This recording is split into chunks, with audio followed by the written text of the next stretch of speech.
Rasul mengatakan kepada Abdullah, Abdullah ceraikan, Abdullah taati orang tuamu, taati Umar bin Khattab, ceraikanlah istrimu. Maka seolah-olah wajib, betul tidak?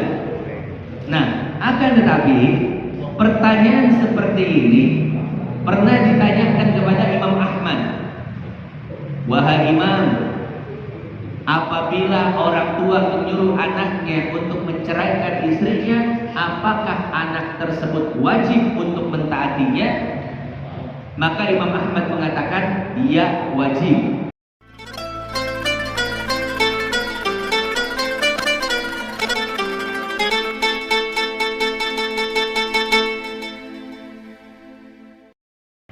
Ada sebuah kisah unik, Pak, tentang Abdullah ini.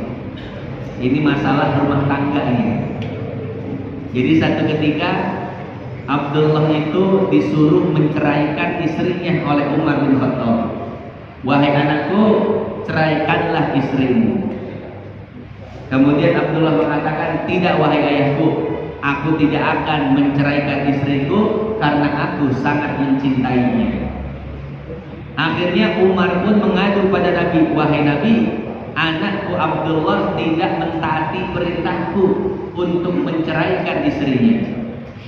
Maka dipanggillah Abdullah ke sini. Apakah betul engkau tidak mentaati perintah ayahmu untuk menceraikan istrimu? Iya wahai Nabi, aku tidak mentaatinya. Maka kata Nabi, ati abaka, taatilah perintahnya, ceraikanlah istrimu. Akhirnya Abdullah pun menceraikan istrinya. Ini hadisnya sahih, Pak, riwayat Imam Bukhari dan Muslim. Ya. Nah, dalam hadis ini Abdullah disuruh oleh Rasul untuk mentaati ayahnya, mentaati orang tuanya ketika orang tuanya memintanya untuk menceraikan istrinya. Pertanyaannya adalah, apakah ketika orang tua menyuruh anak untuk menceraikan istrinya, anak wajib mentaatinya atau tidak? Ini kira-kira bagaimana, Pak? Karena kejadian di kita kemarin ada yang nanya, Pak Ustadz, bapak saya menyuruh saya untuk menceraikan istri saya, apakah wajib saya mentaatinya atau tidak? Kalau kita melihat ke dalam hadis tadi, seolah-olah wajib untuk mentaati perintah orang tua, betul tidak? Rasul mengatakan kepada Abdullah, ceraikan. Abdullah, taati orang tuamu, taati Umar bin Khattab, ceraikanlah istrimu. Maka seolah-olah wajib, betul tidak? Nah, akan tetapi pertanyaan seperti ini pernah ditanyakan kepada Imam Ahmad. Wahai Imam, apabila orang tua menyuruh anaknya untuk menceraikan istrinya, apakah anak tersebut wajib untuk mentaatinya? Maka Imam Ahmad mengatakan, iya, wajib. Jikalau orang tuanya seperti Umar. Wajib kalau orang tuanya seperti Umar. Jadi kalau orang tuanya itu seperti Umar bin Khattab yang ahli ibadah, yang pikirannya itu bijaksana, ya, yang emosinya terkontrol, tahu mana yang baik, mana yang buruk. Kalau orang tua seperti itu meminta anaknya untuk menceraikan istrinya, maka wajib mentaatinya, kata Imam Ahmad bin Hanbal. Tapi kalau seandainya orang tuanya tidak seperti Umar, ibadahnya aja males, ke masjid jarang, ngaji nggak pernah, emosian. Nah, orang tua seperti ini, kata Imam Ahmad bin Hanbal, jangan ditaati, tapi dipikir-pikir dulu, ditimbang-timbang dulu, istikharah dulu. Ma khaba man istakhar wa la nadima man istasyar. Tidak akan rugi orang yang istikharah dan tidak akan pernah menyesal orang yang bermusyawarah. Ini kunci, Pak. kunci agar kita tidak menyesal. Jadi apapun yang akan kita lakukan, maka kuncinya dua. Entah itu masalah perusahaan, masalah pernikahan, masalah apapun, Pak.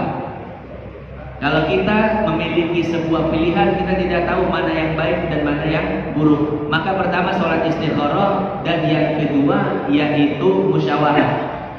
Hubungan sama Allah istikharah, hubungan dengan manusia musyawarah. Kalau sudah melakukan dua hal ini, maka kita tidak akan pernah menyesal melakukan sesuatu. Ya.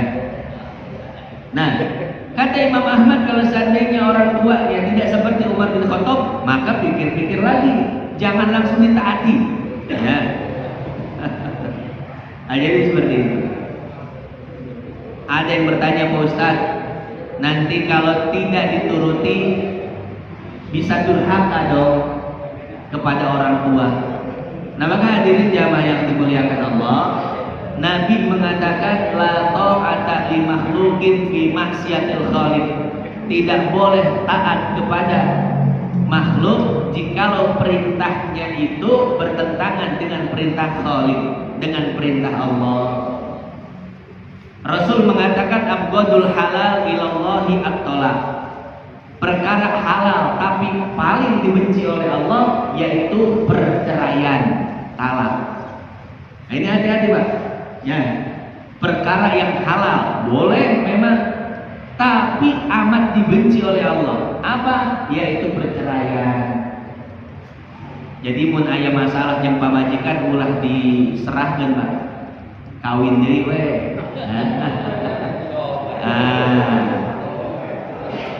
Diganti ulah nambah menang. Ulah tuh tertambah nambah we.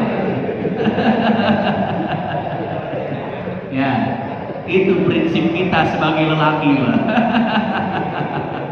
Pantang untuk mengganti, tapi menambah mungkin. Ya, jangan mengganti-ganti aja, Pak. Ya. Nah, jadi seperti itu hadirin jamaah yang dimuliakan Allah. Ya. Perkara yang halal tapi dibenci oleh Allah adalah talak. Andai orang tua menyuruh anaknya untuk mentalak istrinya, maka berarti orang tua menyuruh anaknya untuk melakukan sesuatu yang dibenci oleh Allah. Maka tidak wajib ditaati perintah orang tua tersebut. Ya. Nah, jadi seperti itu. Ketika orang tua menyuruh anaknya menceraikan istrinya, maka kata Imam Ahmad wajib ditaati kalau orang tuanya seperti Umar. Kalau tidak seperti Umar, maka timbang-timbang lagi. Ya. Tapi Pak, saya pesen ya, kalau mau nambahnya jangan pakai nafsu. Biasanya kalau nambahnya pakai nafsu, tidak akan menemukan kepuasan pada yang kedua. Wan nafsu katifli in tuhmilhu syabba'ala hubbir radha'i wa in tabtimhu yanfatimi. Nafsu itu seperti anak kecil. Apabila terus dituruti, maka ia akan terus menagih. Tapi kalau dia disapi, maka dia pun akan tersapi. Ini nafsu kalau diturutin terus, Pak. Udah pengen satu, pengennya dua. Udah pengen dua, pengen. Udah dapat dua, pengen tiga. Udah dapat tiga, pengen empat. Kata seorang ulama, andai engkau menikahi seluruh wanita yang ada di dunia ini, maka tetap kau tidak akan pernah merasa puas, Pak. Itu nafsu. Sampai-sampai Nabi mengatakan, lau anna libni adama wadiyan min dahab. Andai manusia itu punya satu lembah emas. Kira-kira satu lembah emas banyak gak, Pak? Lah, satu peti aja Pak Ustaz kayaknya di luar biasa. Apalagi satu lembah emas. Ahabba an yakuna lahu wadiyani min dahab.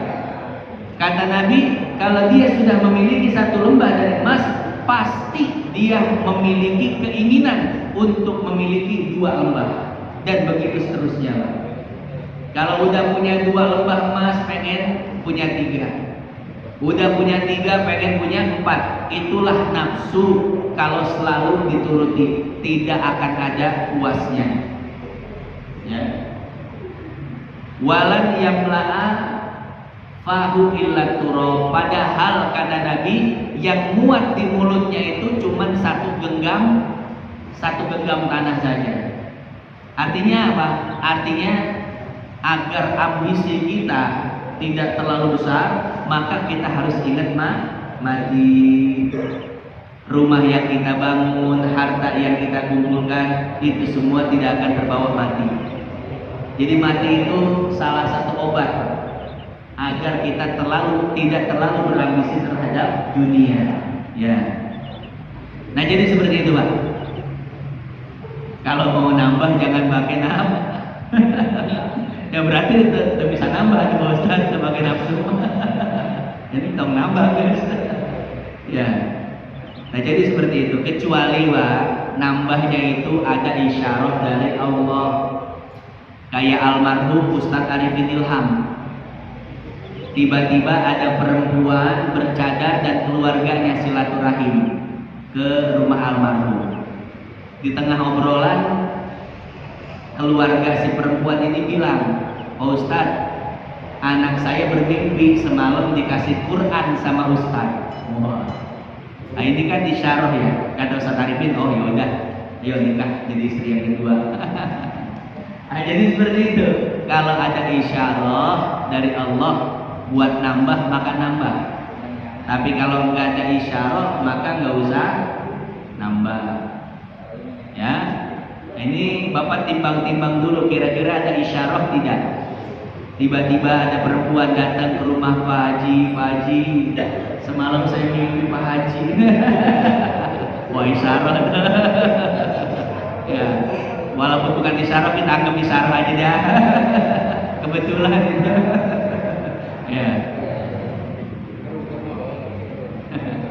Waktu istri saya dengar cerita ini Pak, almarhum Ustadz Arifin Ilham, istri keduanya itu datang ke rumah bersama keluarga dan mengatakan mimpi diberi Al-Quran oleh Ustadz Arifin Ilham, kemudian langsung dinikahi. Saya tanya, "Mih, bagaimana kalau ada perempuan datang ke rumah bilang, ya dia bilang dikasih Quran sama Buya, sama saya maksudnya. Saya kan manggil Buya.